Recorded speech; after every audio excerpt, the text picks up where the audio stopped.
Cotton saris ஃப்ரீயா தராங்களா? வணக்கம் கோவில்பட்டி மக்களே. இந்த சித்திரைக்கு நம்ம நாச்சியார் ட்ரேடர்ஸ் ஓப்பனிங்காக முதல்ல வர 51 பேருக்கு 800 ரூபாயில இருந்து 1200 ரூபாய் மதிப்புள்ள இந்த காட்டன் சேலை இலவசமா கொடுக்குறேன். அது மட்டும் இல்லைங்க, நம்ம கடைக்கு வர எல்லாருக்கும் இந்த பிளாஸ்டிக் கண்டெய்னர் இலவசமா கொடுக்க போறாங்க. ஆனா இந்த மாதிரி ட்ராக் பண்றதுலாம் 280 இருந்து ஸ்டார்ட் ஆகுதுண்ணா. ஜூட் பேக் இது நான் ரொம்ப வருஷமா யூஸ் பண்ணிக்கிட்டு இருக்கேன். கடையில போய் வாங்க போகும்போது பாத்தீங்கன்னா 220 ரூபாய்க்கு இதை வாங்குவேன். நம்ம கடை வைக்கலாம்னு பிளான் பண்ணதுக்கப்போ பர்ச்சேஸ் போயிருக்கிறப்போ இது ரொம்ப குறைவான விலையில ரொம்ப நல்ல தரமாவும் கிடைச்சிச்சு.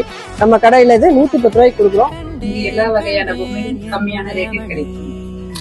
இந்த லெகின், பட்டியலா பேண்ட், பேக் சூட் எல்லாமே வந்து கம்மியான ரேட்ல இருக்கு. நம்ம கிட்ட சுங்குடி காட்டன், வாழைநார்பட்டு, சின்னாரம்பட்டி காட்டன், இளம்பிள்ளை அங்க இருந்துலாம் நேரடியாவே நம்ம பர்ச்சேஸ் பண்ணிட்டு வரோம். இது என்ன வாழைநார்ல ரொம்ப முக்கியமானதுன்னா ஒரே புடவைக்கு 2 பிளவுஸ் வரும். இது தமிழ்நாட்டிலே நம்மகிட்ட மட்டும் தான் கிடைக்குது. இது அனைத்து பூஜை பொருட்களும் விலையும் கம்மியாக கிடைக்கும்.